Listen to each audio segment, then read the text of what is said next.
ఈరోజు మార్నింగ్ నుంచి ఒక వార్త సెన్సేషన్ అవుతుంది, వైరల్ అవుతుంది. ఆ వార్త ఏందంటే, రేవంత్ రెడ్డికి, అల్లు అర్జున్‌కి మధ్య మళ్ళీ విభేదాలు మొదలైనాయి అనే వార్త వైరల్ అవుతుంది. దీనికి కారణం ఏందంటే, 72వ మిస్ వరల్డ్ పోటీలు హైదరాబాద్‌లో జరుగుతున్నాయి.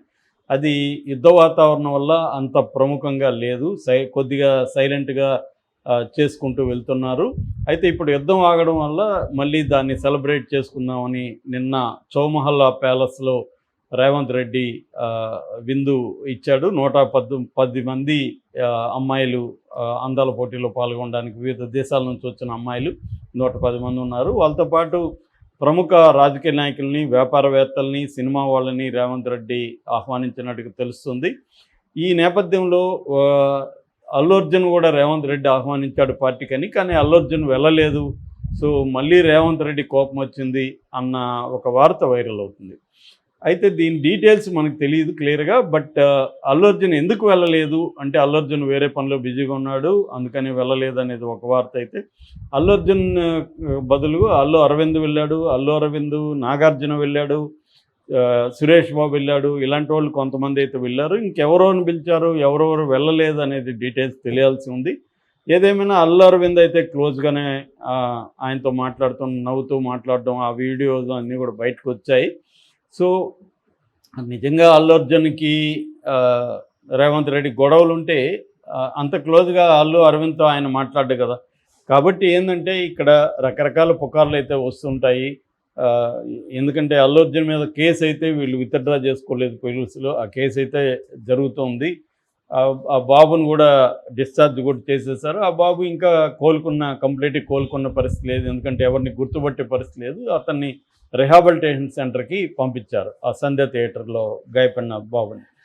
సో ఈ క్రమంలో ఇప్పుడు రేవంత్ రెడ్డికి సినిమా వాళ్ళకి రిలేషన్షిప్స్ ఎలా ఉన్నాయి అనేది ఒక ఆస్పెక్ట్ అయితే, నాగార్జున మీద కూడా నెగిటివ్ ట్రోలింగ్స్ అనేవి బాగా జరుగుతుంది. అంటే ఇంత సిగ్గులేని వ్యక్తి నాగార్జున దాన్ని ఎన్కన్వెన్షన్ని దారుణంగా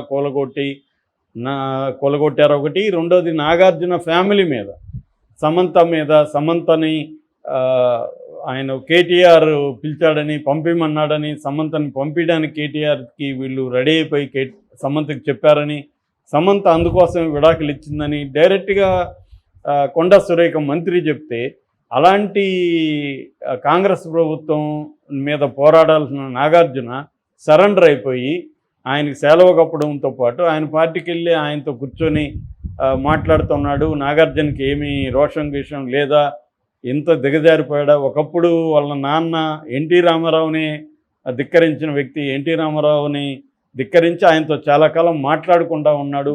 అట్లాంటి వ్యక్తి కడుపున పుట్టిన నాగార్జున ఏమో పక్క బిజినెస్ మ్యాన్ లాగా వ్యవహరిస్తున్నాడు. ఎందుకంటే బిజినెస్ మ్యాన్లు అంటే ఏ ముఖ్యమంత్రి ఉన్నా వాళ్ళకి అవసరాలు కాబట్టి వాళ్ళతో ఉండిపోతారు. ఇప్పుడు మెగా ఇలాంటి వాళ్ళని చూస్తాం మనం.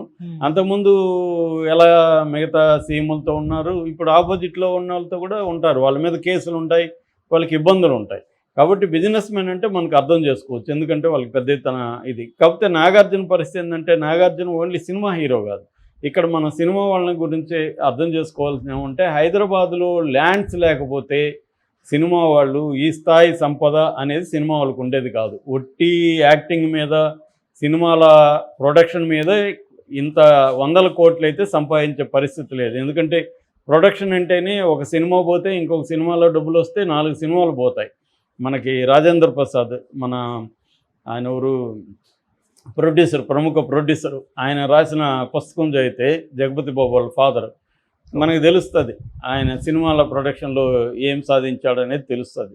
అంటే అలాంటి ఎందుకంటే ఇవాళ సినిమా ప్రొడ్యూసర్లు ఎవరు సక్సెస్ అవుతున్నారంటే, బ్లాక్ మనీ ఉండి పొలిటికల్ లీడర్సు, పొలిటీషియన్స్ బ్లాక్లో సంపాదించింది వీళ్ళని ముందు పెట్టి వీళ్ళకి ఇన్వెస్ట్ చేస్తూ ఉంటే, అలాంటి ప్రొడ్యూసర్లే మనకి ఇప్పుడు సర్వే అవుతున్నారు తప్ప, రియల్గా సినిమాల మీద ప్యాషన్తో తాము కష్టపడి సంపాదించిన డబ్బుల్ని ప్రొడ్యూస్ చేసి పెట్టిన వాళ్ళు ఎవరు కూడా కంప్లీట్ సక్సెస్ అవ్వలేదు. ఈవెన్ దగ్గుపాటి సురేష్ లాంటి వాడు కూడా రియల్ ఎస్టేట్ మీదనే డిపెండ్ అయినారు. వాళ్ళకంతా ల్యాండ్స్ ఇవ్వడం, అవి విపరీతంగా కాస్ట్లు పెరిగిపోవడం, దాంట్లో వేరే వ్యాపారాలు చేయడం, అలానే సినిమా ఇండస్ట్రీ నిలదొక్కున్నారు. చంద్రబాబుకి సినిమా ఇండస్ట్రీ రిలేషన్షిప్ కూడా ప్రధానంగా రియల్ ఎస్టేట్ రిలేషన్షిప్. అది కమ్మ కులం ఉండొచ్చు. కమ్మ కులంతో పాటు రియల్ ఎస్టేట్ మురళీమోహన్ కానీ వీళ్ళందరూ కూడా చంద్రబాబుకు బినామీ అనే చెప్తారు. సో అలాగా చంద్రబాబు చాలా తన కమ్మ కులంలో ఉన్న వాళ్ళకందరికీ అక్కడ హైటెక్ సిటీ డెవలప్ కాకముందే హింట్ ఇచ్చేయడం వల్ల వీళ్ళిల్లి అక్కడ వందల ఎకరాలు కొనేసుకున్నారు. తర్వాత అక్కడ హైటెక్ సిటీ పెట్టారు. నాకు తెలిసిన ఒక చిత్తూరు జిల్లా కమ్మ అతను కూడా అప్పట్లోనే చెప్పాడు, నేను అక్కడ మాకు హింట్ వచ్చింది, మేము అక్కడ కొంటున్నామని. సో అలాగా చంద్రబాబు ఏంటంటే ముందుగా డెవలప్ కాకముందే వాళ్ళకి చెప్పేయడం. ఇప్పుడు అమరావతి కూడా అదే స్కామే కదా, అక్కడ ఇట్లా రాజధాని ఇక్కడ పెట్టబోతున్నాం అని చెప్పగానే తెలుగుదేశం వాళ్ళకి సంబంధించిన ల్యాండ్సే అక్కడ ప్రధానంగా ఉన్నాయి. అలాగే ఇది కూడా స్కామ్. సో అలాగా సినిమా వాళ్ళకి రియల్ ఎస్టేట్కి అవినాభావ సంబంధం ఉంది. ఇది రేవంత్ రెడ్డి క్లియర్గా తెలుసు, ఎందుకంటే అతను కూడా రియల్ ఎస్టేట్ నుంచి వచ్చిన వ్యక్తే కాబట్టి. అందుకని అతను ఏంటంటే తను సీఎం అయినాక సినిమా ఇండస్ట్రీ తనల్ని కేర్ చేయలేదన్నది రేవంత్ రెడ్డికి ఉన్న కోపం. అది నిజం కూడా, ఎందుకంటే ఆయన రేవంత్ రెడ్డి రియల్ ఎస్టేటు వీళ్ళు తనతో బచ్చేలాగా తిరుగుతూ ఉండొచ్చు. జూనియర్ ఎన్టీఆర్ వెనక ఉన్న ఫోటోలు అవన్నీ బయటికి తీస్తూ ఉంటారు అప్పుడప్పుడు. అప్పట్లో అది వాస్తవమే కావచ్చు, కానీ ఇప్పుడు పొజిషన్ ఏంటి, ఆయన ముఖ్యమంత్రి హోదాకి ఇంపార్టెన్స్ ఇచ్చి ఆయన పట్టించుకోవాలి, కానీ సినిమా ఇండస్ట్రీ పట్టించుకోలేదు. సినిమా ఇండస్ట్రీ కూడా ఏంటంటే ఒక చంద్రబాబుతో తప్ప ఇంకెవరితో కూడా ఏ సీఎంని కూడా వాళ్ళు పెద్ద కేర్ చేసింది కనబడాలి. హైదరాబాద్లో కొంత భయం ఉంటుంది కాబట్టి